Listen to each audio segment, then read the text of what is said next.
Welcome to De-Risky Business, the economic security podcast from the Center for a New American Security in Washington, D.C. I'm your co-host, Emily Kilcrease. And I'm your other co-host, Geoff Gertz. On today's episode of De-Risky Business, we are taking stock of President Trump's first 100 days of trade policy. Though as we know, it feels like it's been a lot longer than that, given how much has happened. In addition to sharing what we think about the first 100 days, we really wanted to focus on how Trump's trade policy is being received across the U.S. political system and the U.S. economy. So we get into the most recent polling data on tariffs, the congressional debates, the market nervousness and private sector hedging, and where the courts may weigh in. And finally, we also look back to January 20th when CNAS published our own recommendations for what the Trump administration should focus on in its first 100 days, and see how our ideas compare to what has actually happened. Listeners, as always, please reach out with comments or questions for us at deriskybusiness@cnas.org. This podcast is supported in part by Amazon and through general support to the CNAS Energy Economics and Security Program.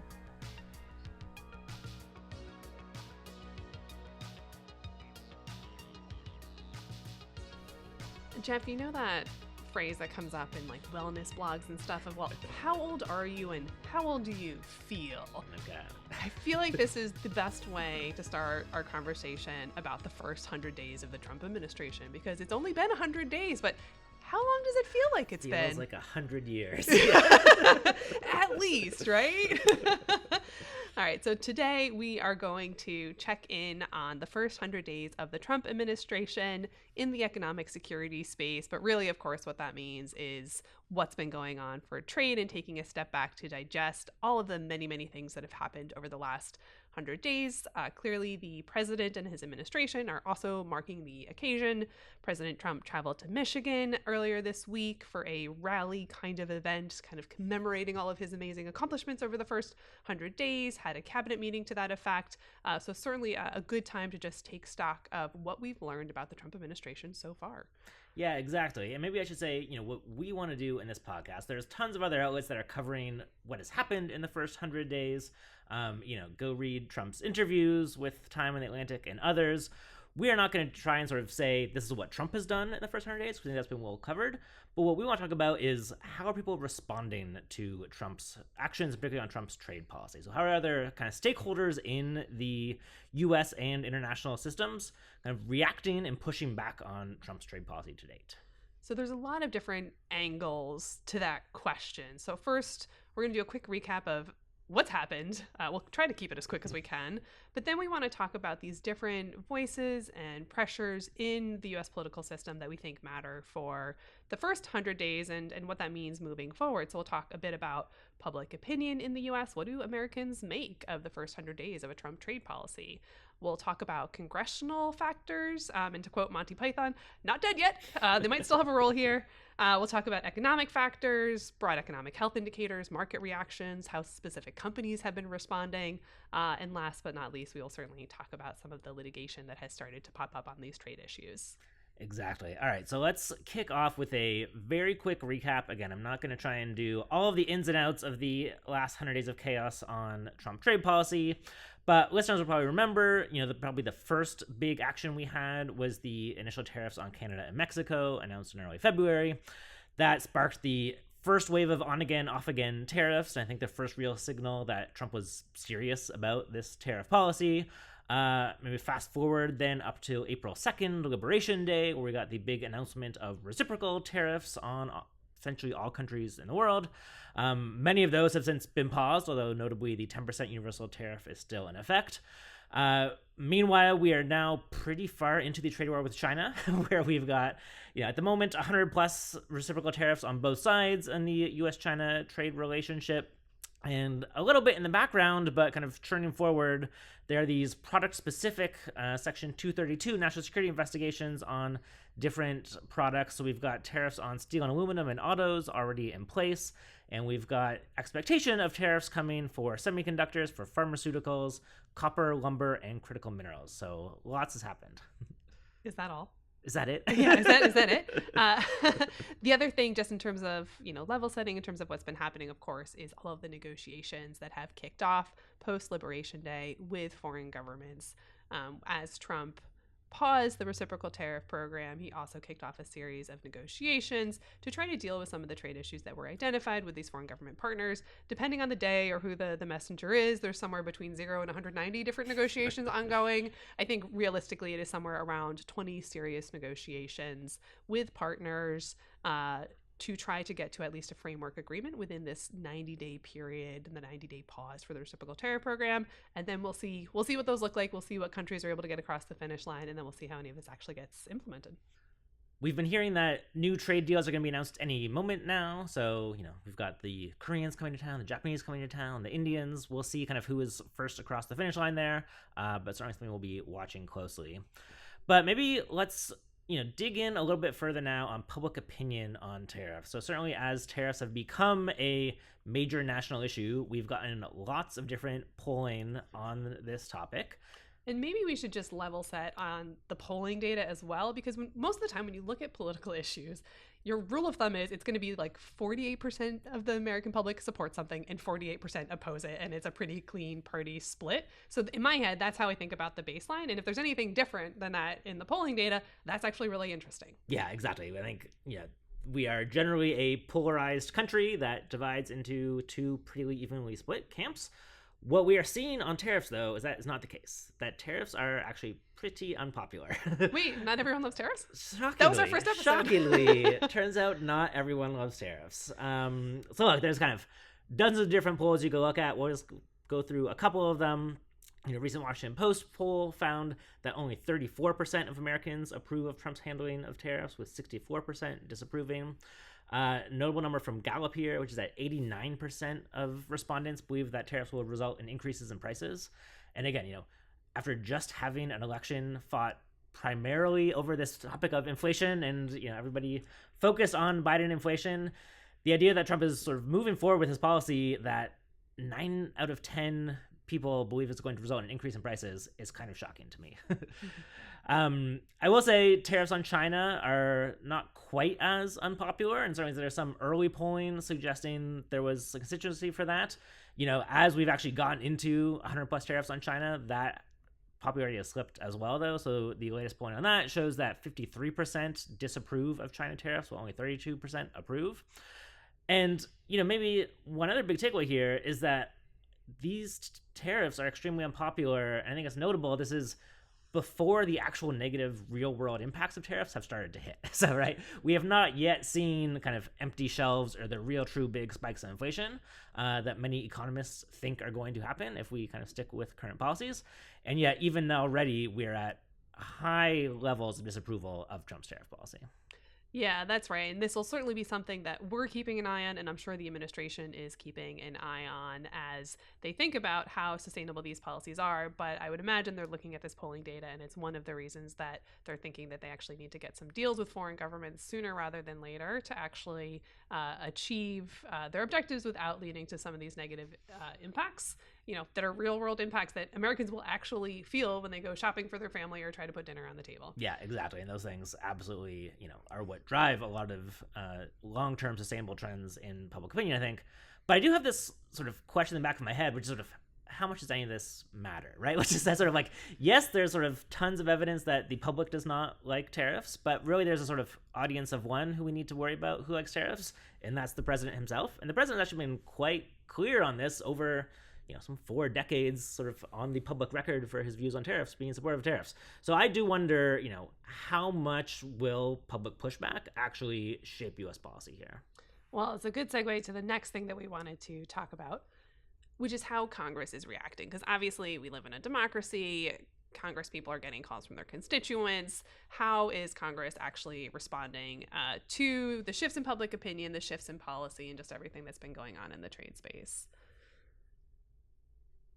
So first, as a reminder, there is a really important congressional role in trade policy overall. The U.S. Constitution does give Congress primary responsibility for imposing taxes, which tariffs are, and for regulating foreign commerce. Over a period of many years, a lot of these authorities have been delegated to the executive branch, although some major decisions still are required to come back to Congress, like approving major trade deals and the like. there's been this delicate dance between Congress and the president for quite some time on trade policy. What we've seen recently, though, in terms of congressional reactions, has been interesting. Now, it is not surprising at all that most Democrats really don't like Trump's trade policies, and they're saying that loudly. Yeah. Great. We'll stipulate that. That's not the interesting part. I think the more interesting dynamic is that you are starting to see signs that at least some Republicans are willing to speak up with at least questions, or they'd like a little more information, or they're encouraging the president to kind of go in a particular direction on the tariff policy. So, for example, in recent hearings on the Hill with Ambassador Greer, who heads up the U.S. Trade Representative's office, Senator Tom Tillis had a very colorful quote where he said, "Whose throat do I get to choke if this tariff strategy proves to be wrong?" And then he had a corollary, of course, which is, "Whose back do I get to pat if it turns out to be great?" or something like that, right? So, they want to know who's in charge and, who is going to be held responsible if the tariff strategy doesn't work quite the way the Trump administration wants it to go. Senator Ted Cruz has noted his view that, economic damage from tariffs that are sustained over a long period of time could be I think the words were a political bloodbath in the midterms. So that's certainly something that is on the minds of people, definitely in the House of Representatives, who are up for election constantly. I was going to say next year, but it's actually pretty much constantly that they're thinking about re-election. And we're starting to see some indications of actual legislation as well, including legislation that does have some Republican support. So most notably here, you've got the Trade Review Act introduced by Senator Chuck Grassley of Iowa, so obviously a big farm state, very concerned about the impact of the trade war and particularly retaliation from other countries on farm economics. Has co-sponsored a bill to reaffirm congressional authority over future trade duties, really trying to get this balance between Congress and the president right and give Congress more of a voice in the trade policy conversations. This is a bill that is now bicameral and bipartisan. Now, is the president ever going to sign this bill? Probably not. But the fact that it is there and that it is getting at least some level of Republican support, I think is just an interesting data point. Yeah, absolutely. I think, against the broader background of Republicans being very reluctant to criticize Trump for anything, it is quite notable. This is sort of one of the few areas where we are starting to see some daylight between Republicans in Congress and the president. And I think it absolutely does go to this point that, Republicans in Congress are the ones who are much more attuned to and worried about that public pressure and, all that terrible public opinion polling we were just talking about than the president himself is. So, look, lots to be seen on what this actually amounts to, but I think it is notable that we are seeing some Republican pushback, and I think it is also, potentially the seed of a longer-term shift, which I think many independent trade experts and people have been looking at this from the outside have called for some time, which is for Congress to take a bigger role on this set of issues. I'm laughing because most of the time when you want something productive to happen in the U.S. political system, you don't give more responsibility to Congress because Congress doesn't actually do much, right? We're coming out of the least productive Congress in recent memory, right? So if trade policy gets to the point where you're like, give it to those guys. Yeah, that tells you something, right? That tells you something. And I'm being a little bit snarky. I do think there's a real issue here. It is a constitutional issue. I think it is a balance of powers issue. So that level of snark is probably not quite appropriate. But I do think we need to think about trade-offs as we get into that conversation of like, well, who can actually implement trade policy effectively and well in an effect-based way. Yeah. So. Yeah. And just maybe building on that, I think this question of what are the different kind of legal processes and paths through which we are implementing tariffs, because part of the shift to the executive, and certainly part of what we've seen in the Trump administration, has been a real reliance on emergency powers, specifically IEEPA, to implement tariffs. And I think this is an area where we are seeing maybe some of the stronger congressional pushback of saying, actually, the president imposing tariffs on Canada because of a fentanyl emergency really is a sort of ridiculous use of IEEPA authorities. And so, we have seen now a bipartisan push in the Senate to pass a resolution that would end the national emergency. So under IEEPA, Congress has the ability to basically come in and pass a joint resolution disapproving of the emergency, kind of canceling the declaration of the national emergency. There's some movement towards this in the Senate. Again, this is sort of step 1 out of 10 steps, and the sort of prospects for steps 2 to 10 are very bleak on this actually happening. There's sort of no real movement that this can happen in the House.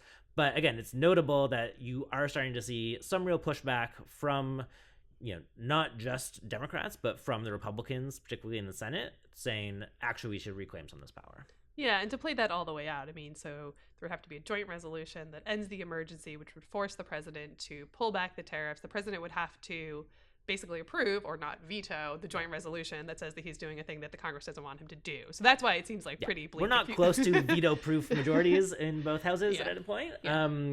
But again, sort of looking at the symbolic measure of who's willing to stand up and vote against the president, we're seeing more on this issue than most other places.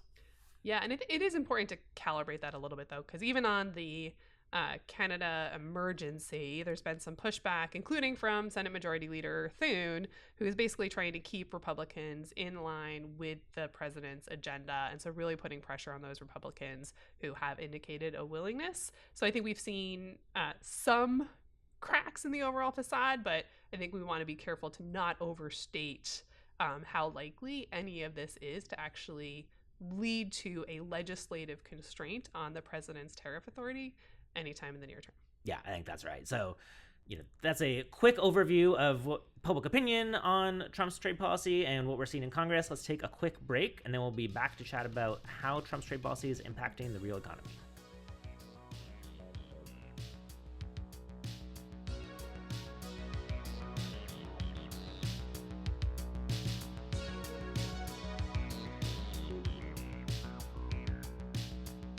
All right, so Emily, let's move on a little bit here. How has the real economy been reacting to Trump's trade policy over these first 100 days? Yes, there's a couple of things that we wanted to talk about when it comes to, when the Trump administration tariff strategy hits economic reality, right? So we've seen across a range of economic indicators some really interesting stuff. So the first one to talk about is the reporting and the data that came out today about U.S. GDP growth. Or actually, I shouldn't say growth because it wasn't growth. There was actually a 0.3 decline in U.S. GDP for the first quarter of 2025. And I think it's fair to say that this was largely driven by trade effects. So if you unpack of the broader GDP number, there's some interesting stuff in there, right? So there was an increase in consumer spending, but not as large as anticipated. So there's some indication that consumer sentiment is getting gloomier and consumers are being a little bit more cautious with their spending as they think about what the impact of tariffs will be on their household expenses. But clearly the biggest shift in the GDP number that we saw today was related to net exports. And primarily there was a big spike in imports as companies were trying to stockpile and get ahead of the tariffs. And so not great news for an agenda that is all about economics to have your first quarter report card be a decline in GDP growth. Yeah, I think, we should be clear this is partially a sort of artificial number in the sense that very clearly what you see in the data is a massive surge in imports as, U.S. companies were rushing to make those imports before tariff hits. So they've sort of pulled forward probably several months of imports into this period right before the tariffs were set to take effect. So when we sort of ultimately get, GDP data over the first half of the year, let's say, we'll probably see this smooth out and it won't be nearly as dramatic an effect. But pretty clearly for a president that came in saying, he's worried about the trade deficit and he wants to increase U.S. investment at home, what we see in the near term is that the trade deficit is ballooning as people try and get ahead of these tariffs coming in, and that investment is really starting to slow down. We're seeing some real kind of pauses given the uncertainty in the market right now. It's an interesting point about whether this is going to smooth out in the next quarter, because you could also look at it as, there's this rush in the 90-day pause period before rates could jack up again. So actually, the question is will it smooth out sort of over some indefinite period? Yeah. Maybe it will, but that's another question of sort of all of the uncertainty, how will that actually play out? Yeah. It's a real question. We also wanted to talk about how markets are reacting to the Trump trade policy, and it's mostly not good news here. So you've seen stock markets have gone down somewhere in the neighborhood of about 15% or so since the inauguration It is, according to some estimates, the worst start for a president in terms of stock market performance in a century. And it's hard to argue that a lot of this has to do with trade policy. So when you look at the trend over the first 100 days, there were stock market declines almost immediately from just the broad uncertainty associated with the Trump's initial agenda. So that was trade policy, but it was also a bunch of other stuff that was happening. But then you saw just sustained declines and sharp declines immediately after Liberation Day. And so I do think it's hard to argue that at least some of these really steep stock market declines are driven by the chaotic trade policy and just sheer uncertainty about how this is all going to land. It's worth noting that this is very different than what we saw in the first Trump administration and what many market participants were expecting. In the first Trump administration, there was decent stock market performance initially, and I think that's what a lot of folks were anticipating this time around. And so really this is kind of an important indicator because it's just showing just how different Trump 2.0 is from Trump 1.0. Yeah, absolutely. And, if we go back to sort of November, the kind of immediate post-election period, there was this sort of stock market euphoria moment and lots of kind of run-up in prices. Now, you say maybe part of what we've seen over the last 100 days is a kind of correction from irrational exuberance in that immediate post-election period, but we've seen markets really go down beyond where they were at that point. I think another relevant data point is that U.S. markets are doing much worse than other markets around the world. So yes, this global trade war is going to be bad for everybody probably, but it's the U.S. equities that have taken the biggest hit. U.S. equities and U.S. debt. So that's been the other really, really notable and concerning trend that we've seen in markets over the first 100 days and really after the Liberation Day tariff announcements. So typically, if things are getting uncertain in markets generally or in the economy, investors want to move their money into safe haven assets. And traditionally, U.S. government debt, U.S. dollar-denominated assets have always been seen as the safest haven, even when the economic turmoil comes from the U.S. And you saw this, for example, in the 2007-2008 financial crisis that started in the U.S. financial system. But even in that time, you saw this flight to U.S. dollar assets. That is the exact opposite of what is happening now. So post-Liberation Day tariffs, you saw this flight away from U.S. government debt and away from the dollar at the same time in a pretty significant and worrisome move. This was apparently a pretty big factor in the president's decision to implement the 90-day pause to get the bond markets to calm down. In one of my favorite presidential statements, he stated that the markets were getting yippy, and that was part of the reason for the pause. But I do think this is, again, another thing to watch because it is one of the few things that clearly seems to be a constraint on the president's appetite for tariffs, at least in the kind of that immediate cycle. Yeah, absolutely. I think, it was really interesting watching the days after Liberation Day looking at the markets. So you saw the stock market reaction pretty quickly. And I think you could see, obviously, that was bad. I don't think the administration was happy with that by any means. But I also think they had a little bit sort of accepted that as the cost, right? They were fine with seeing, major U.S. companies take a hit on this. They're sort of saying there is going to be a short-term hit, but it's going to be worth it in the end. And they sort of built that into the narrative. But as you say, I think the bond market reaction was different. I think it surprised them a little bit. And I do think, again, I'm certainly not a bond market trader or real expert on any of these things. But from my kind of inexpert position, there's a little sense of, this has the risk of having a real sort of contagion-like effect, which is that sort of once you lose control of having confidence in U.S. assets, it's not clear what you can do to getting them back. And so I think there is this little sense that we're sort of at the precipice of a real dramatic shift. And, once you go over that cliff, you can't really come back from it. I think the question of sort of what does that mean for how much the bond markets will be a constraint on Trump going forward is really interesting. It's sort of, what are the indicators that Scott Bessent or whoever else is sort of has up on their immediate dashboard of saying, all right, when this one starts blinking red, we have to walk off the trade policy. But I think that also would be something to watch going forward.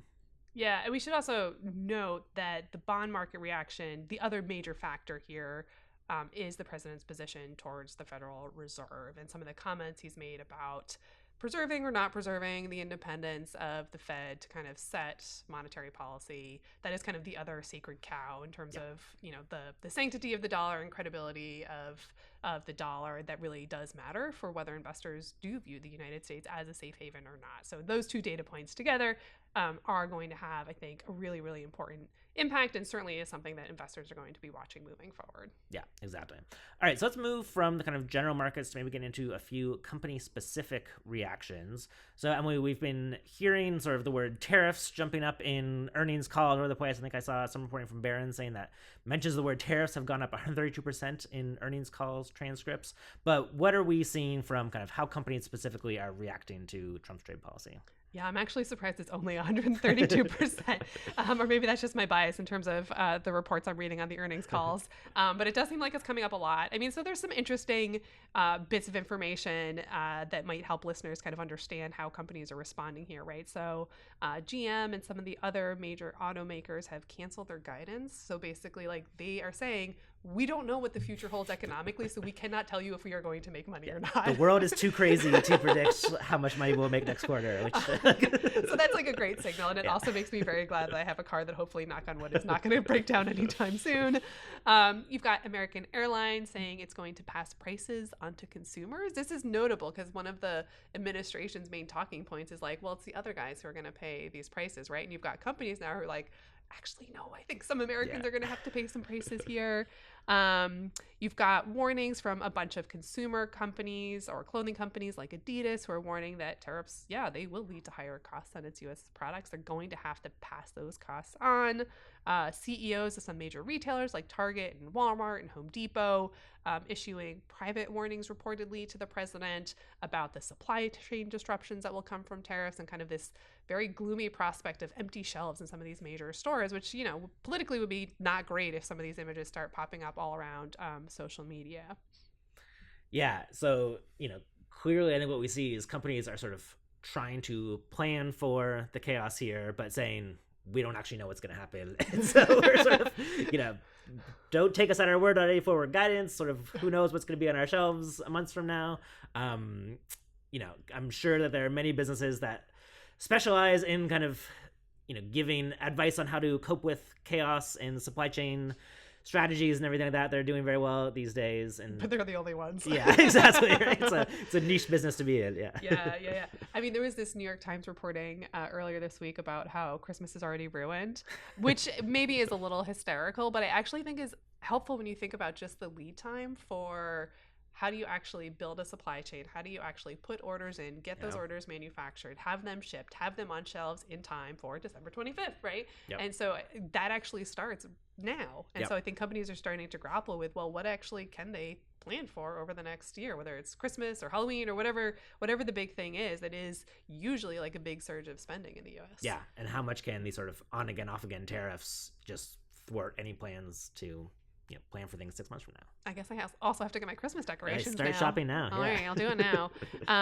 In another interesting story about all of this, there was the reporting about what Amazon may or may not have been planning to do, which was to put tariff price impacts on its products. So basically trying to signal to consumers, we're not getting expensive. This is not our fault. It's that guy's fault, which clearly that guy did not like. And there was some pretty high-level pushback, including reportedly a call directly between President Trump and Jeff Bezos to be like, don't do that. And then Amazon said, okay, we will not do that. Yeah, really interesting. Again, you can see the Trump administration is clearly sensitive to this idea getting out there that, it is Trump tariffs that are responsible for inflation. Again, I think, certainly if you look at the current trade policy, what you're looking at is those 145% tariffs on China that I'm sure there are many products from Amazon that would matter for. How sustainable is this over the long term of sort of trying to clamp down on any businesses raising prices or talking about raising prices? We'll see. But I think it goes back to this broader question of what's the relationship between this administration and big business going to look like over the long term, and how much is trade policy really kind of getting in the way of many other areas where they're probably much more aligned in terms of taxes and deregulation and everything else. Yeah, so when you look at all of these economic indicators and reaction from the private sector overall, I mean, my big takeaway from this is that the president has an economic theory. He has a strategy in his head about how this is all going to be great for the U.S. economy. And at least initially, I think what you're seeing in the real world is economic actors being like, we're not sure we agree with that. Like, they're just not reacting in the short term the way that they would if they were fully bought into the tariff strategy. Yeah, and I think the thing to watch going forward, right? So I think the president and the broader administration have sort of said, look, there's going to be short-term costs, there's going to be adjustment costs, but we're going to get to this new promised land where everything is going to be better. And so on the one hand, sort of seeing those short-term costs by itself does not tell you what strategy is not working. But, ultimately, to get to that long promised land, we need investments in domestic manufacturing. We need sort of all of the corollary actions. And at least until now, we haven't seen those. Again, how much of that is a product just of the chaos? And if the chaos settled down, there is actual sort of path forward here, I think is an interesting question to ask. But at least until now, we haven't seen the actions from the private sector that would suggest, yes, we are on board with a kind of broad tariff strategy. Mm-hmm.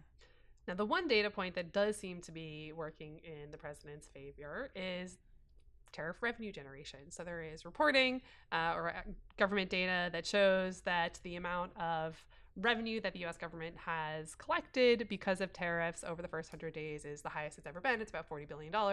Revenue generation was one of their objectives, so they got one. Yeah, and that's, it is worth keeping that in mind, that is a goal this administration has set out. And obviously, the U.S. government does need more revenue. There's sort of many reasons why we do not have enough revenue coming in, as it were. So again, how sustainable is this? How will sort of trade patterns actually adjust? Remains to be seen. I don't think even on this sort of higher revenue path we're anywhere close to some of the sort of very optimistic projections about tariffs replacing large swaths of the income tax or anything like that. But it is worth noting that tariff revenue absolutely is up, and that's sort of money in the Treasury's coffers that they'll get to choose what to do with. Okay, so that's a lot on how the economy and economic actors are responding to the Trump trade policy. Let's pivot and talk about how this is playing out in the court system. Geoff, what is going on with litigation? Because we now have started to see these cases pop up. Yeah, exactly. So we've seen a number of cases bubble up. I think we're at 7 now. So we've got cases brought by a mix of importers that are challenging Trump tariffs, as well as several U.S. states have filed their own claims. And basically, all of these cases are going after the president's ability to use IEEPA, the International Emergency Economic Powers Act, to impose tariffs. And essentially saying that IEEPA does not actually include within it the authority to tariff imports. So, this is a untested legal question, and I think there is a sort of genuine debate amongst different legal scholars on what the right answer is here. But the crux of it is that, the plaintiffs are all saying, look, IEEPA does not talk about tariffing at all. IEEPA has never been used to tariff imports before.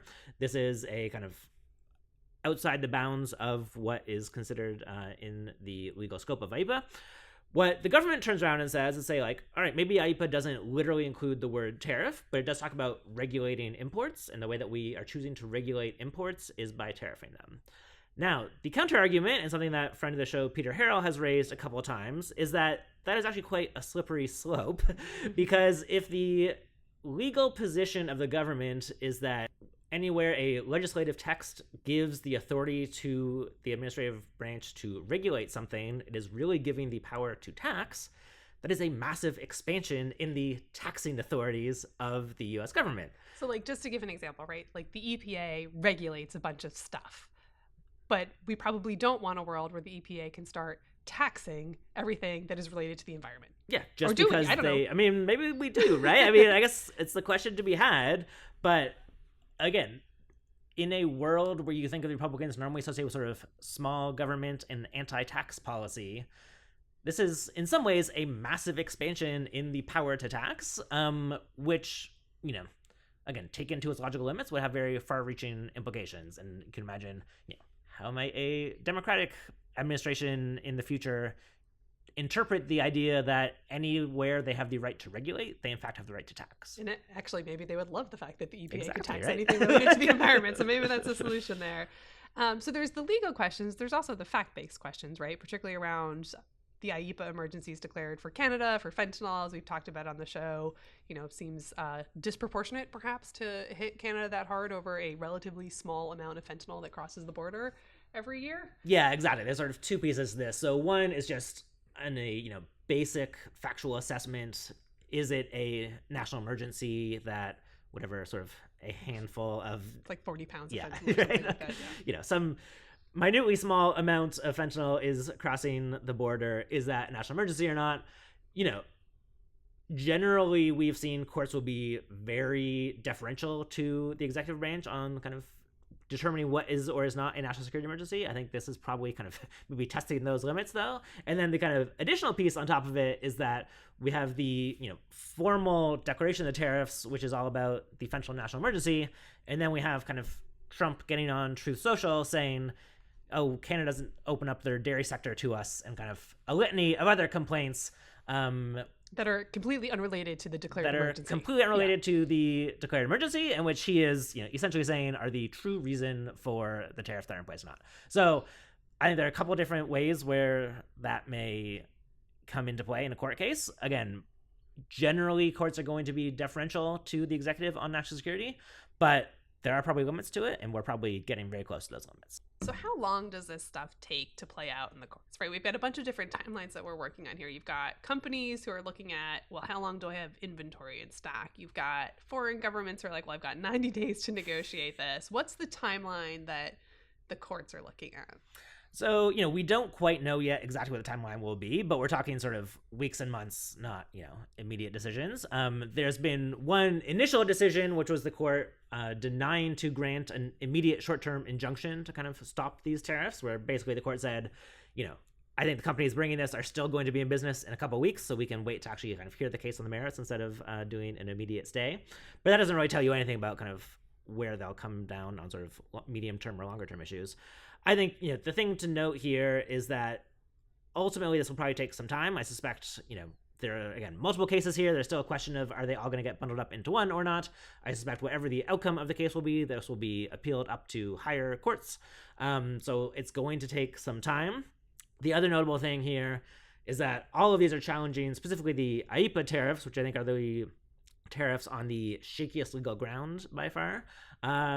In the meantime, Trump is very much kind of putting in place a longer-term tariff strategy using particularly Section 232 authorities that are probably going to be on much stronger legal ground, but which take more time to come in. So there's a possible time frame you can imagine here, which is that sort of, you know, the IEEPA tariffs are in place now and for the next few months while these court cases are working their way through.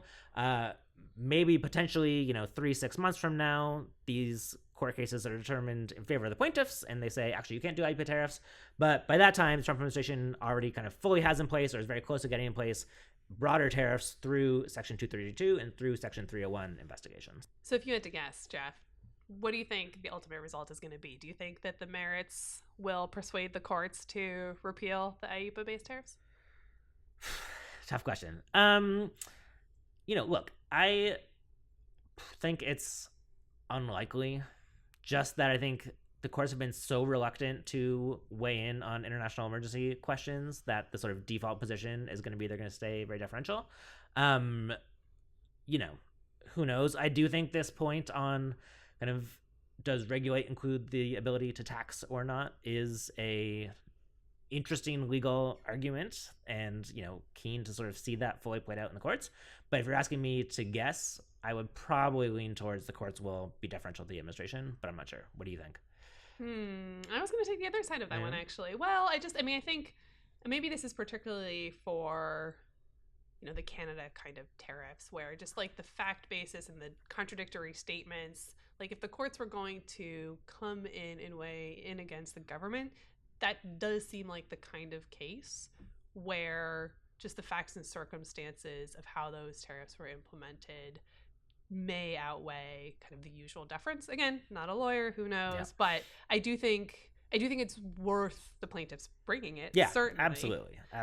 Yeah. And it's, you know, these are bigger questions that have, frankly, broader ramifications for sort of the broader balance between the executive and Congress on these things, and sort of how much ruling under emergency powers actually can the administrative do, which is frankly a question that goes to like the heart of what democratic legitimacy looks like. So very good for these issues to be kind of elevated to the highest levels and have the smartest lawyers in the country dig into them. And reiterating that the smartest lawyers are not on this show. Absolutely true.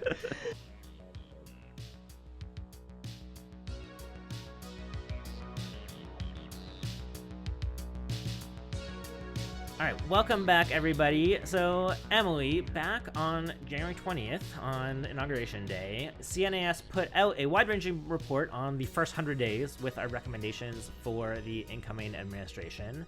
And you and I, in particular, had 3 recommendations that we wanted to give the administration. So I think it's worthwhile at this 100-day mark to sort of look back on, well, what did we say? How does that match up to what did or did not happen? So the first one was on a tariff roadmap that you wrote about. So talk us through kind of what was the idea here and what have we seen in practice in the last 100 days? Well, I have to say the administration has clearly followed that recommendation to a T. So we obviously knew that tariffs were going to be a big part of the Trump administration's economic policy. And so the recommendations that we had included were about how to put some structure and process and rigor around an increased use of U.S. tariffs to make sure that tariffs really do advance U.S. economic and security interests. So we had talked about things like differentiating between tariffs on allies, where maybe you're really targeted more on trade irritants and more traditional trade issues and kind of not using emergency or national security based powers to go after strategic partners, and then reserving some of our harshest tariff tools and our national security tariff authorities for basically China. So clearly, that's not quite what the administration has done here, right? Although certain aspects of it, 145% tariffs on China, so they got that part. Exactly. I think as a process matter, they did not follow this, right? We did not have the sort of clarity of exactly here's what we are trying to achieve, how we're sort of dividing up tariffs for different purposes and allies and enemies, kind of treating them in different areas.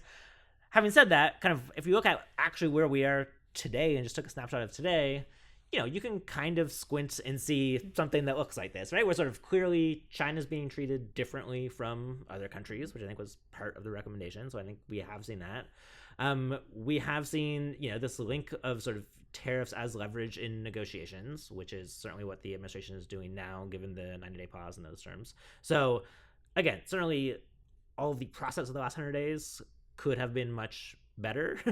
And I think does not align with the idea of kind of having a clear tariff roadmap, but there are elements of the strategy that we can pull out here.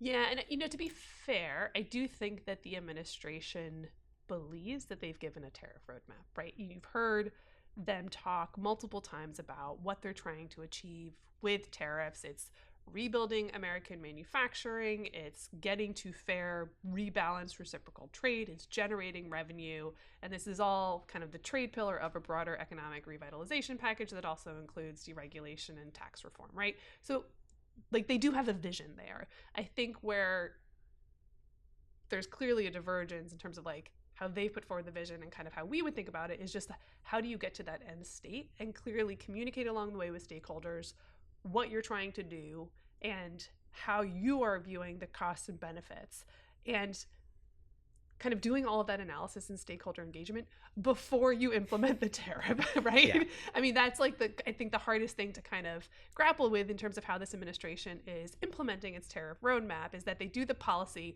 and then they do the policy process. Yeah.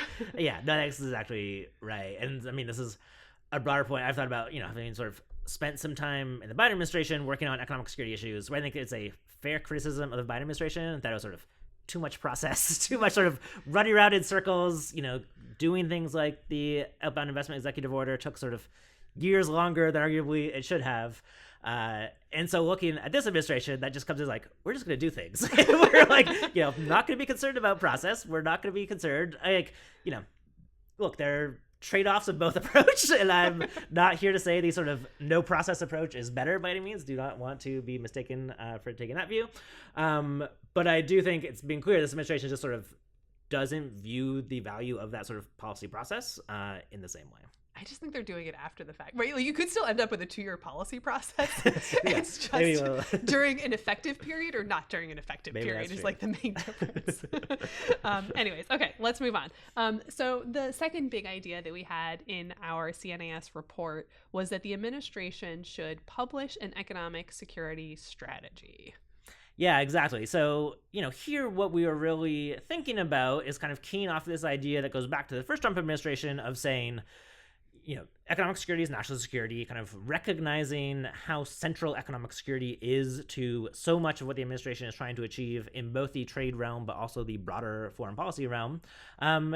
And recognizing that there's a sort of diverse toolkit of levers to pull here. Again, sort of trade and tariffs, which certainly we have talked a lot about, but also all of the investment restrictions, also export controls, also kind of broader industrial policy, investment policy questions. And that there would be real value for the administration in pulling this together, knitting it all together in one coherent strategy document that lays out, this is our vision for where we see the U.S. role in the global economy. And here are the domestic and international steps we are taking to achieve it. Yeah, and again, to be fair to the administration where we can be, they've put out stuff that kind of gets at this, at least an initial step, right? So you have the America First Trade Policy Memo, you have the America First Investment Policy Memo. I think we both read those and got some important signals out of those documents in terms of how the administration was viewing these issues. But at the same time, I think there's still core questions that remain unresolved in terms of how the administration is going to implement strategy. I mean, there's like tactical stuff like, okay, what are you going to do with the AI diffusion rule? Very curious about that. But I think there's some more fundamental questions like, what do they view as the primary sources of U.S. economic strength in a global economy? And how do they protect and preserve and promote those sources of strength? Yep. And I think one of the benefits of doing a formal economic security strategy is that it's going to force what are still some very different camps within the administration to get to resolution. So are we using tariffs to primarily wall off the United States because that's going to force investment in the US and rebuild domestic manufacturing?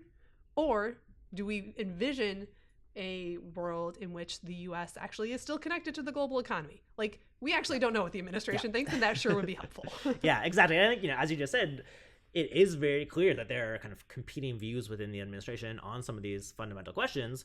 And I think the real value of having a published formal strategy is that it provides guidance, both frankly within the administration to kind of get everybody on the same page and rowing the same direction of like, we all agree, this is the strategy, this is where we're going.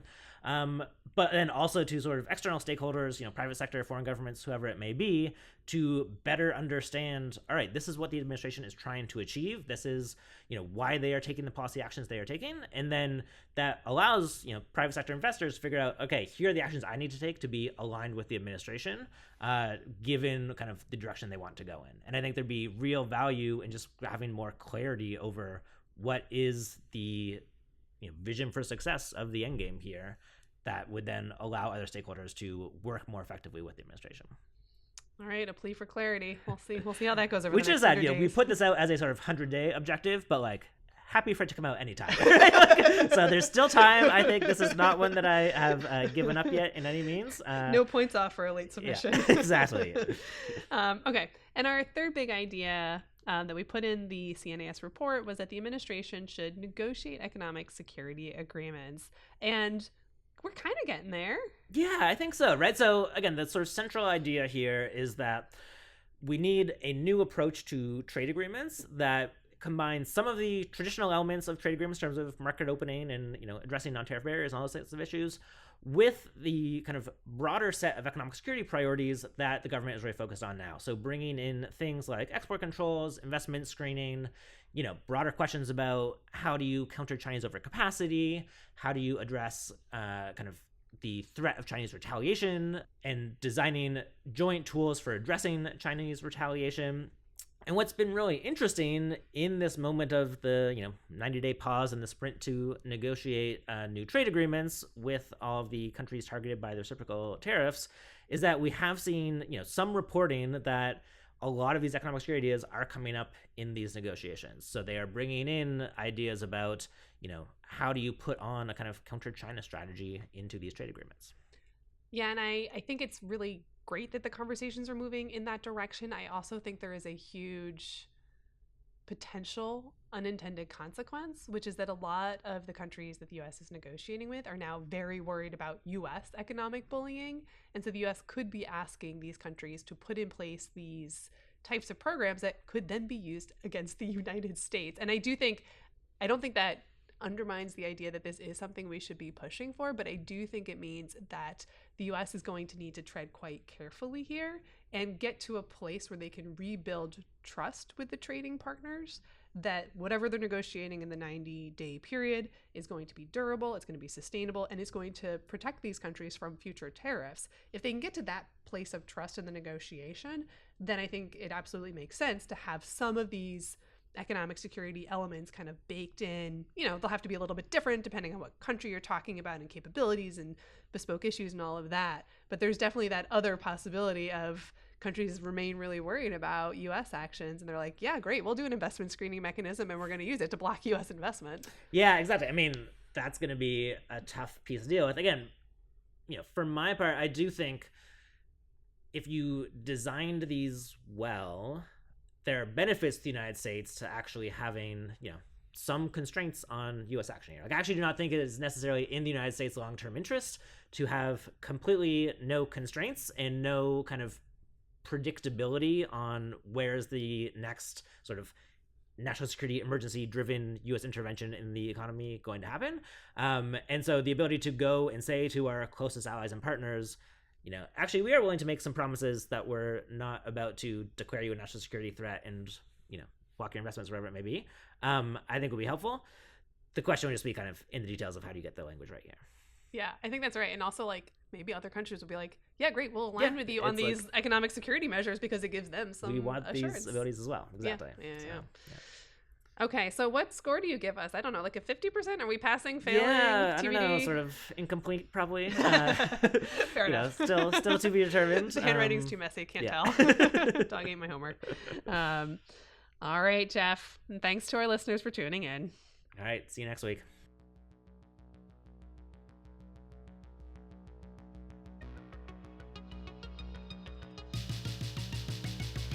Thanks for listening to De-Risky Business, an economic security podcast from the Energy, Economics, and Security Program at the Center for a New American Security. Have any questions or comments? Get in touch at deriskybusiness@cnas.org. The nerdier, the better. And find us wherever you get your podcasts every other Thursday.